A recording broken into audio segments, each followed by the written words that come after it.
থেকেই এ রাজ্যে SIR special intensive revision voter তালিকায় কাল থেকেই ঘোষণা করে দিল নির্বাচন কমিশন। মুখ্য নির্বাচন কমিশনার জ্ঞানেশ কুমার কি বললেন দেখুন।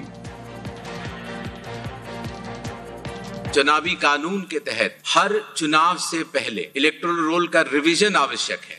विगत कुछ दशकों से लगभग हर राजनीतिक पार्टी ने मतदाता सूची के शुद्ध न होने के ऊपर चुनाव आयोग को लगातार शिकायतें दी हैं।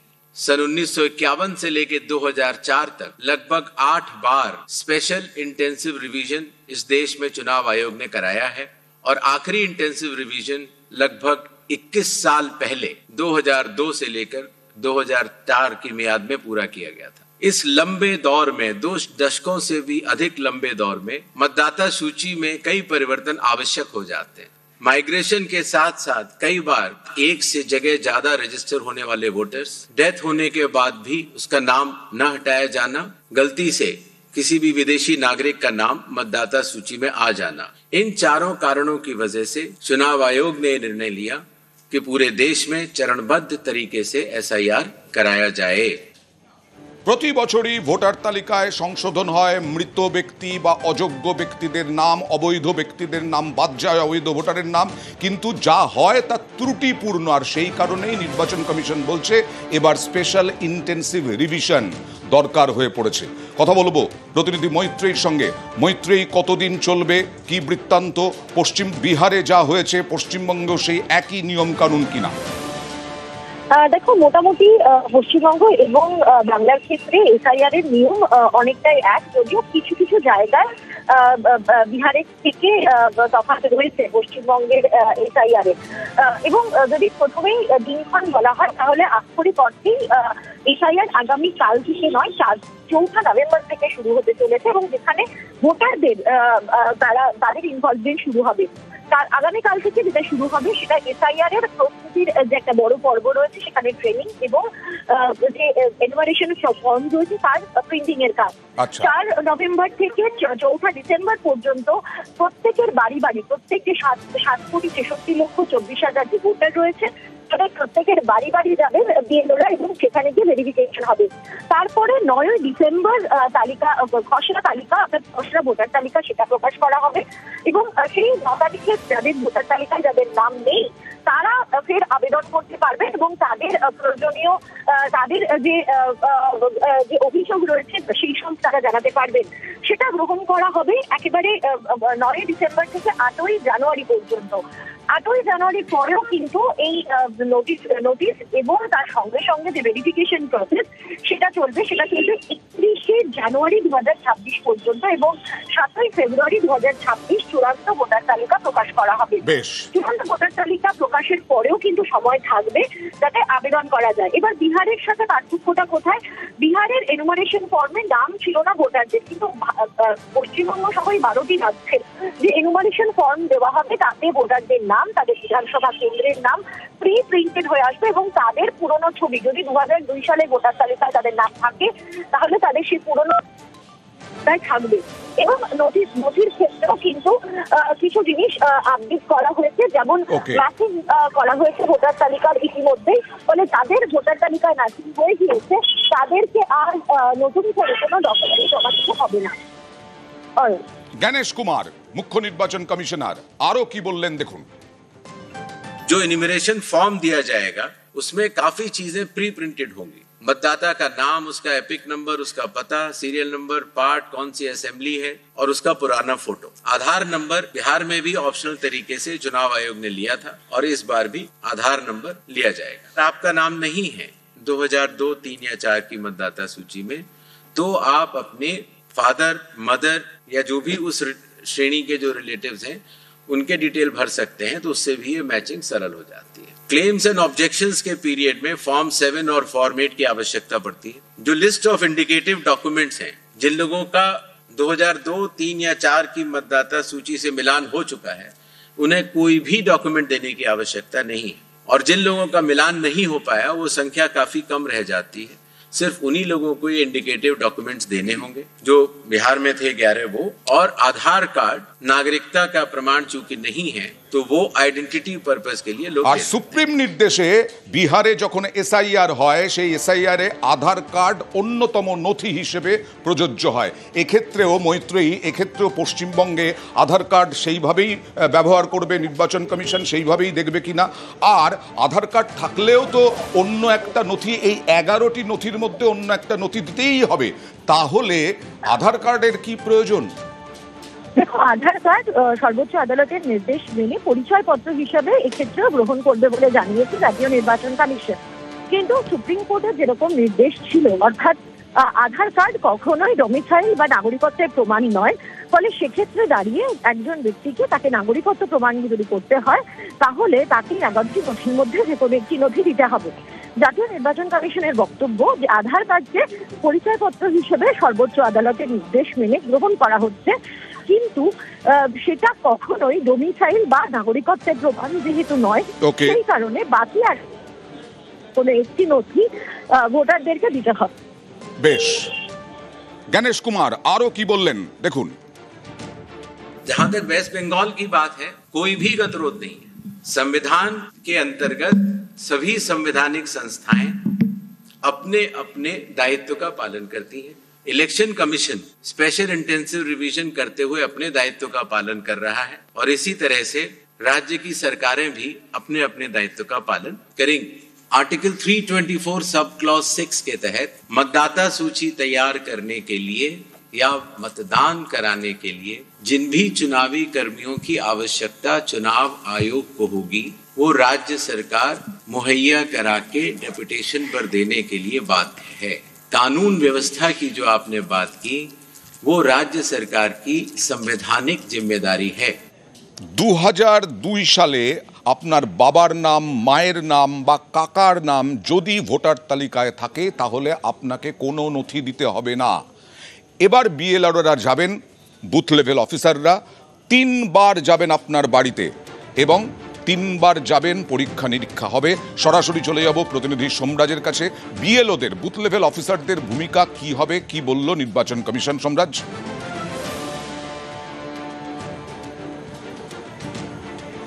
দেখো, এসআইআর এর ক্ষেত্রে বুথ লেভেল অফিসারদের ভূমিকা সব থেকে বেশি গুরুত্বপূর্ণ। তার কারণ এনামুরেশন ফর্ম নিয়ে বুথ লেভেল অফিসাররা বাড়িতে বাড়িতে যাবেন।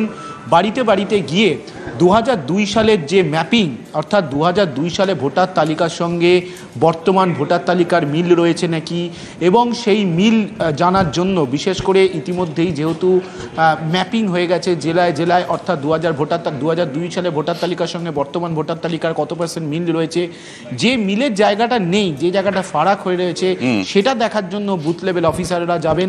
এবং বুথ লেভেল অফিসাররা যেটা সার্টিফাই করবেন সেটাই কিন্তু জাতীয় নির্বাচন কমিশনের কাছে গ্রহণযোগ্য হবে। অবশ্যই সেটা সিইও দপ্তর স্ক্রুটিনি করবে। স্ক্রুটিনির জন্য সিইও দপ্তরে আলাদা করে একটি টিম তৈরি থাকবে, আইটি দিয়ে যারা ইনফরমেশন টেকনোলজির সঙ্গে যুক্ত রয়েছেন সেই আধিকারিকদের নিয়ে একটি টিম থাকবে। সেই টিম তারা খতিয়ে দেখবেন এবং খতিয়ে দেখেই কিন্তু সার্টিফাই করে জাতীয় নির্বাচন কমিশনের কাছে চলে যাবে। আর এই বুথ লেভেল অফিসাররা যখন সার্টিফাই করবেন তখন কিন্তু বুথ লেভেল এজেন্ট, অর্থাৎ বিভিন্ন রাজনৈতিক দলের যে বুথ লেভেল এজেন্টরা থাকবেন তারাও কিন্তু সঙ্গে থাকবেন এবং তারাও তাতে সম্মতি দেবেন। অর্থাৎ বুথ লেভেল অফিসাররা যে একা কাজটা করে নেবেন সেটা নয়, তার সঙ্গে বিভিন্ন রাজনৈতিক দলের বুথ লেভেল এজেন্টদেরও সম্মতি থাকতে হবে।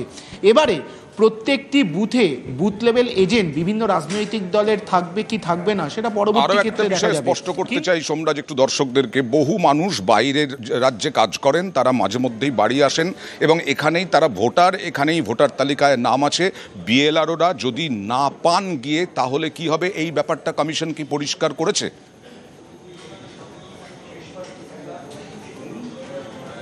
দেখো, ইতিমধ্যেই রাজ্যের মুখ্য নির্বাচনী আধিকারিকের দপ্তর থেকে বিভিন্ন জেলায় জেলায় একটি গাইডলাইন পাঠিয়ে দেওয়া হয়েছে, যেখানে বলা হয়েছে পরিযায়ী শ্রমিক এবং অন্যান্য রাজ্যে যারা থাকেন তাদের জন্য একটি হেল্প ডেস্ক চালু করা হবে। আচ্ছা, এই হেল্প ডেস্কে তারা আসবেন, এসে তারা তাদের প্রয়োজনীয় তথ্য বা প্রয়োজনীয় যা জানার বা জিজ্ঞাসা করার সেটি তারা জানতে চাইতে পারেন, জিজ্ঞাসা করতে পারেন। এছাড়াও অনলাইনেও থাকবে সেই ব্যবস্থা। যারা ভিন রাজ্যে থাকেন তাদের জন্য অনলাইনেও ব্যবস্থা থাকবে, যে অনলাইনেও তাদের তরফে কোনো কোয়ারি বা কোনো জিজ্ঞাসা থাকলে সেটাও তারা সরাসরি জানাতে পারবেন সিও দপ্তরে, বা ইআরও নেট অর্থাৎ জাতীয় নির্বাচন কমিশনের যে ওয়েবসাইট রয়েছে সেই ইআরও নেটের মাধ্যমেও তারা সরাসরি তাদের যে প্রশ্ন থাকবে বা যে বিষয়টি জানবার থাকে সেটা তারা জানতে চাইতে পারেন এবং তারা সেই উত্তরও পেয়ে যাবেন।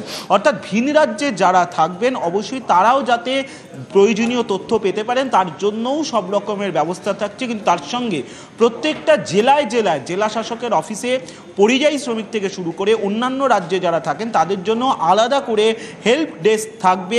এই এসআইআর কর্মসূচি যতদিন চলবে, অর্থাৎ আগামীকাল থেকে শুরু করে ফেব্রুয়ারি মাস পর্যন্ত, যতদিন না পর্যন্ত চূড়ান্ত ভোটার তালিকা প্রকাশ হবে। আর নির্বাচন কমিশন 11টি নথির কথা জানিয়ে দিয়েছে, আমরা সেটা দেখাচ্ছি। এই 11টি নথির মধ্যে যে কোনো একটি থাকলেই ভোটার তালিকায় নাম থাকবে, ভোটার তালিকায় নাম উঠবে। এবার সরাসরি চলে যাব দুটো জেলা থেকে, বিশেষ করে মতুয়াদের যেখানে বাস, বিশেষ করে বনগাঁ, উত্তর 24 পরগনা, এই সমস্ত জায়গায় অনিরুদ্ধ কীর্তনী আমার সঙ্গে আছেন। আর কোচবিহার, বাংলাদেশ সীমান্তবর্তী এলাকা কোচবিহার, সেখান থেকে রয়েছেন শুভঙ্কর। অনিরুদ্ধ, 50 থেকে 60 লক্ষ মতুয়া, তাদের ভবিষ্যৎ কি, তা নিয়ে কতটা আশঙ্কায়, চিন্তায়, এসআইআর নিয়ে তারা কতটা আশাবাদীও?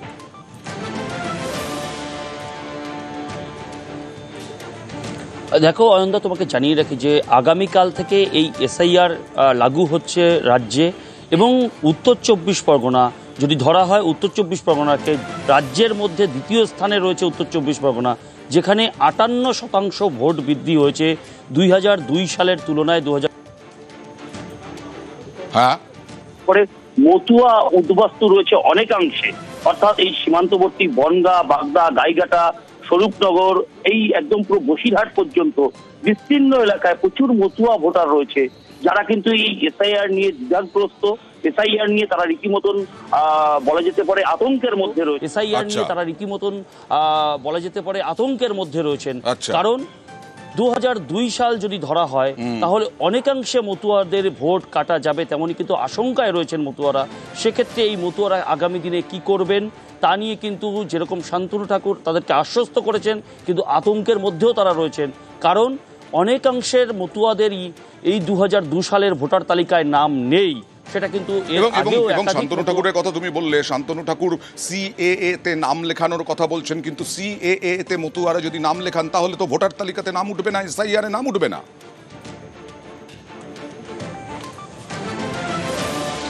একদমই, কিন্তু সেই বিষয়ে কিন্তু শান্তনু ঠাকুর জানিয়েছেন যে যদি সিএএতে নাগরিকত্ব পাওয়ার পরেও ভোটার তালিকা থেকে নাম বাদ দিয়ে দেওয়া হয় তাহলে নাম কারণ সেটা সময় সাপেক্ষ, সেই দায়িত্ব কিন্তু শান্তনু ঠাকুর নিয়েছেন। কিন্তু তাতেও মতুয়ারা কতটা সন্তুষ্ট তা নিয়েও কিন্তু সংশয় রয়েছে। কারণ মতুয়াদের মধ্যে যথেষ্ট রকম বিভ্রান্তি রয়েছে এই এসআইআর নিয়ে। নাম ওঠালেও তার সময় সাপেক্ষ, নাগরিক হলেও এবারের ভোটার তালিকায় কিভাবে নাম উঠবে সেই প্রশ্ন থাকছে। আর মমতা বালা ঠাকুর সাংসদ, তিনি হুঁশিয়ারি দিলেন, দেখুন। এটা তো বিজেপি বারবার করে চাইছে, অনেক দিন ধরে চেষ্টা করছিল যে বাংলাকে তারা ভাবছে যে এসআইআর করে দখল করবে। সব থেকে বেশি যদি ক্ষতিগ্রস্ত হয় তা মতদের হবে। 2000 সালের অনেকে আগেও অনেকে এসছে, কিন্তু অনেক সময় তারা ডকুমেন্টস তৈরি করতে পারেনি, জমা দিতে পারেনি, তারা হয়নি। এটাকে নিয়ে আমরা মত মহাসংঘ অলরেডি আমরা মিটিং ডেকে দিয়েছি, আমরা সিদ্ধান্ত নিচ্ছি আমরা কি করা যায়। এর বিরুদ্ধে হয়তো দরকার হয় আমরা ধর্নায়ও বসতে পারি। আমরা দিল্লি পর্যন্ত, আপনারা দেখছেন যে শান্তিপ্রিয়ভাবে আমরা লড়াই এর আগেও করেছি, এবং এটাকে নিয়ে আমরা দিল্লি পর্যন্ত আমরা লড়াই করতে যাব। স্পেশাল ইন্টেন্সিভ রিভিশন, ভোটার তালিকার নিবিড় সংশোধনী কাল থেকেই চালু হয়ে যাচ্ছে। কার্যত 4 নভেম্বর থেকে কাজ শুরু হয়ে যাবে। আর এই ভোটার তালিকা নিয়ে, এসআইআর নিয়ে কি ভাবছেন বাংলাদেশ সীমান্তবর্তী মানুষ? কোচবিহারে চলে যাব শুভঙ্করের কাছে। শুভঙ্কর,